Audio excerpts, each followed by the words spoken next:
So today we have here, Hi, my name is Liam McKinley, and I'm a senior in the school. And my question is that we have the story of creation where God created the earth in 7 days. But how does that line up with scientific evidence of the Big Bang 14 million years ago? okay. Yeah, so that's the question of the day, and we'll be getting back to you, and me and Father Tom will discuss it.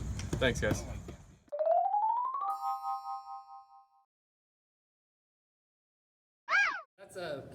You're right, Joe. That's a real tough question, and there's a lot to say about it. But we're going to do it brief. And I gotta say, I thought that question myself one time. Oh yeah.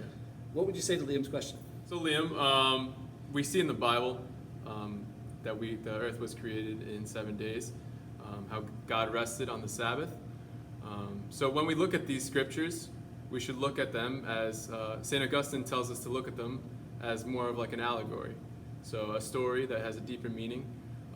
That God might not have done it in 7 days, but so we should look at that a little deeper. And we also notice that it said that God rested on the seventh day. We as Catholics believe that God would not do something like this, just have a day of rest as God, right? So this is something that we should look into. Yeah. Sure, no, that's something cool. I'm going to tell you that piece next. We talked about this before. Right. Yeah, I'd like exactly how Joe mentions it. The opening mass, I talked about a guy, St. Robert Bellarmine, who was probably the smartest guy of his time. And he said something that we believe in as Catholics, that if for some reason the world, science, something, seems to contradict what the Bible seems to say, what we need to do is take a deeper look at what the Bible says and figure out what it really says.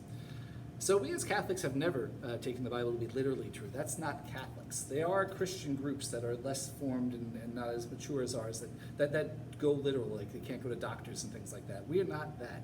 We believe faith and science, faith and medicine, faith and history. We believe in all that. So, and what we would say, John Paul II, is he one of your heroes? Oh yeah, I love St. John So Paul. St. John Paul II, what he said famously was, science is really good at answering the question how about things, how. But only faith can answer the question why. And so what is the big truth I believe we found in the Creation Week story? It's not literally true like that, but there is a truth there. That God is the origin of all that is, that he made it intelligently and with a plan, that his greatest creation is humanity, that's when it culminated on the sixth day, and he didn't need to create anything else, and that he put us as stewards over creation, his place. Very important these days, any of you who care about environmental causes and things like that. There's scriptural basis for that. These are important truths, but there's something really cool. So how long did the story say it took? 7 days. A week, supposedly. But not Right. really, because for some reason he didn't need a whole week, so on the seventh day he... Rested. Exactly. Why would God need to rest? That was a good point. Right.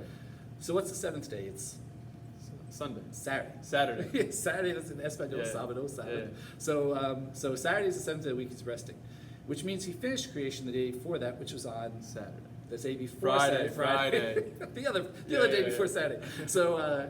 So Friday is the day he did his greatest creation, which is he gave life to humanity, he gave life to mankind, right? And he started creation on the first day of the week, which is Sunday. Yeah. So the cool thing about the creation story that nobody can explain away, it's not really about the past. It wasn't really about that. It was really about the future from the sacred author's point of view, because it's about Holy Week. Why a week for creation? I don't know. But going to be a week in the future, 1,000 years after that story first got spoken. And on that week, look at this. Friday, the day in creation week, God gave life to man. Good Friday, the day that man took the life of the Son of God. Saturday, the day God rests, which for no reason God doesn't need to rest, is the day Christ slept in the sleep of death in the tomb. And the day that God started creation, Sunday, is Easter Sunday, the day that new creation begins. No scientist can explain away that coincidence. It took 1,000 years to unfold. It's clearly intelligent. It's not random. It matches up too perfectly. Some greater intelligence than humans is responsible for that creation story.